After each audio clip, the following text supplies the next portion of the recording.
biological mother was pregnant with me, she decided to try and sell me on the black market for $5,000. So when her father found out that she was trying to sell her baby for some money, he went ahead and gave her some money and put his name on my birth certificate. So he has been like my hero my entire life. I put him up on a very high pedestal.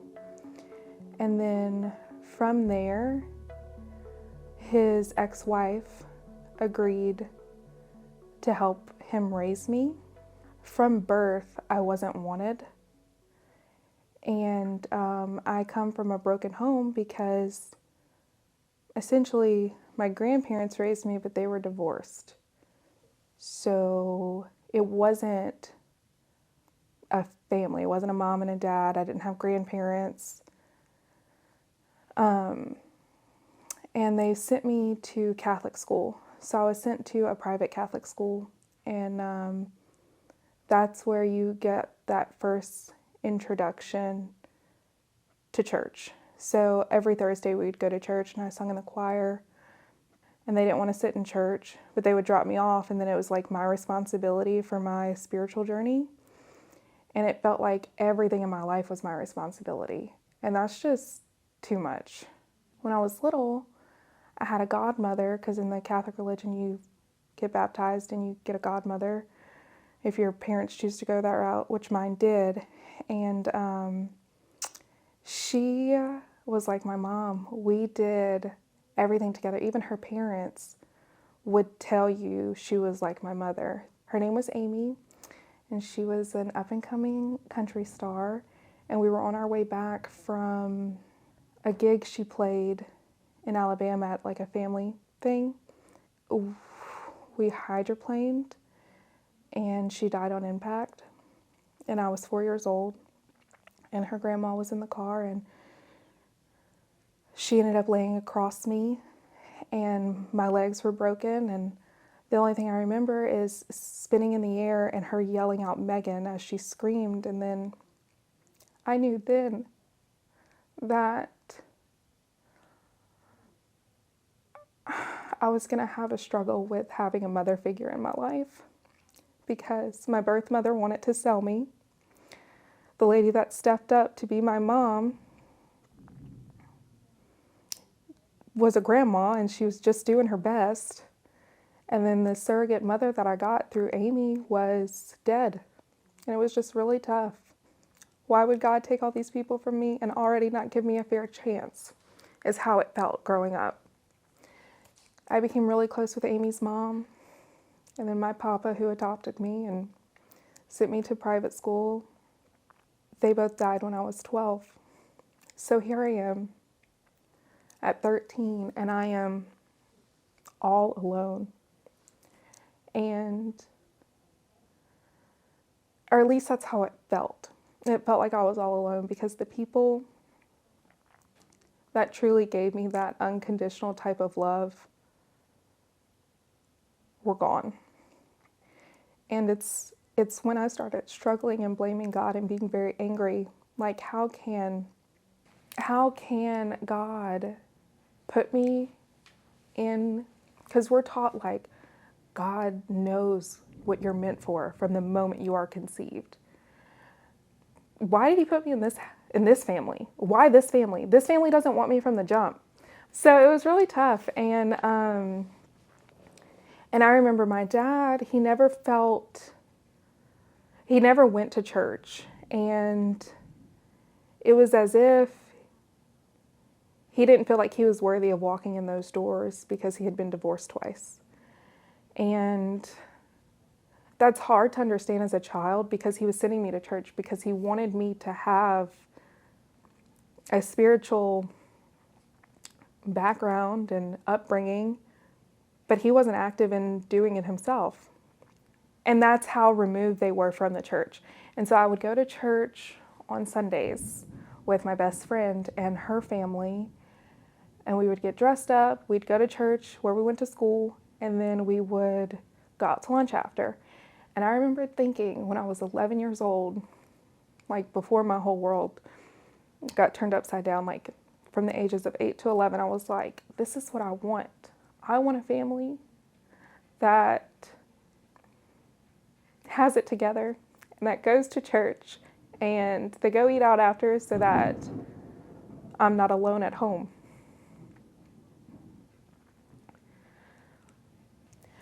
I started having to do like all these holidays centered around Christ, like Christmas, Easter, alone. And that's sad. Then I meet Aaron, and he's the youth director here at Blackwater. And I met him when I was like 20, I think. And he comes from a family that has it all together. They have the husband, the wife, the 2 kids, raised them in church, has grandparents, very stable. Always wanted something stable. And then he's also a very, very godly man. And I was just like, this is too much church for me. This isn't it. But he wanted to go to church on Sundays, and I didn't. That wasn't something I wanted to do. The church had never wronged me, but the church never made me feel like a part of it because my parents weren't involved with it. His family was like, you've got to go to church. And I was like, no, I don't. I don't have to do anything. And then I realized, like, they're pastors. Like, if I'm going to marry this guy, I probably need to try out church again. So that was humbling. And when you're 20, you know everything. And I went to their church, and I looked at my husband, and I was like, if this is a concert, this is not church. He was like, well, will you try it again? And I was like, well, yeah, we're dating. I'm going to try your church again because I'm not going back to mine. So here we are. And it was just too much and too different for me. So it just wasn't the right fit for me. And my husband was just happy that I was going to church in the first place. So we started trying to figure it out. I knew what I didn't want. And I knew we had a fallback plan, even if we had to drive really far to go.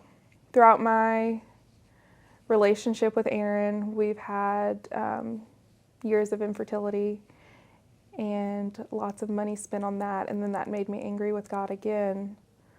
Like, okay, everyone is no longer with me.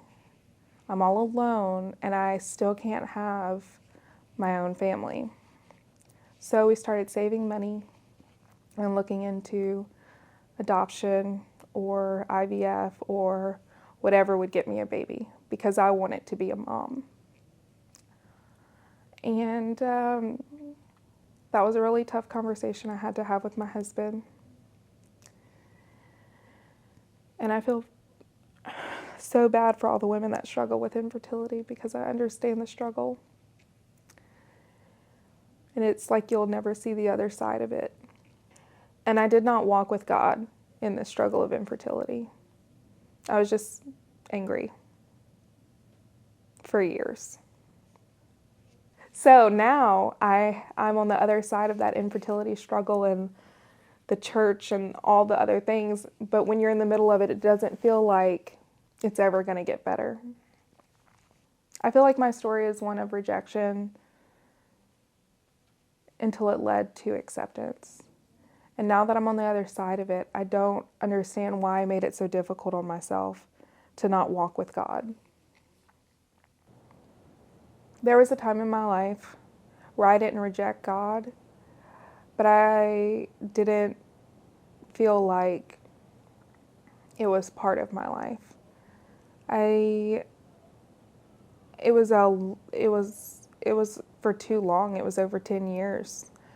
And then we started coming to church, and I have all my children, and I have everything I ever wanted. And that just shows me that God is faithful. But when you're in the middle of all the struggles, it's so much easier when you do have faith, when you can let go and let God. But when you have so much chaos and uncertainty around you, it's too hard to do that. You know, it wasn't that I wanted my life to end. It was, I was searching for peace. That's all I wanted, was some peace. And I found peace once I learned how to worship for me. It's a whole bunch of life factors that came together for me to get there. It was like I've had everything I've ever wanted, but it's still like I'm still lonely. And being able to listen to the worship music and attend on Sundays, since I don't have a family, I don't have brothers, sisters, aunts, and uncles, I don't have extended family. And coming to church here, you get to meet people in all different stages of life. You have children all the way up to great-grandparents. And I'm at a point to where, like, my family is strong, my marriage is strong, my children are amazing, they're my favorite. Like, they're the best little humans, you should meet them. Cooper, Clover, and Cypress. The church is like a big extended family for me now. They all have their own opinions, their own ways, all their certain things about them, but I love every single one of those people. And when you tell someone you love them, they're just kind of like, But I mean it, because I have the ability to love people exactly how they are. And the people here allow me to just continue to grow in where I am on my spiritual journey, and they're very supportive. And that's all I needed, was a little bit of support to stay in church. My main goal of coming to church here and being here on Sundays is to make sure that whoever walks through the doors of this place feels welcome. They feel unconditional love of Jesus. Because I was searching for unconditional love my entire life.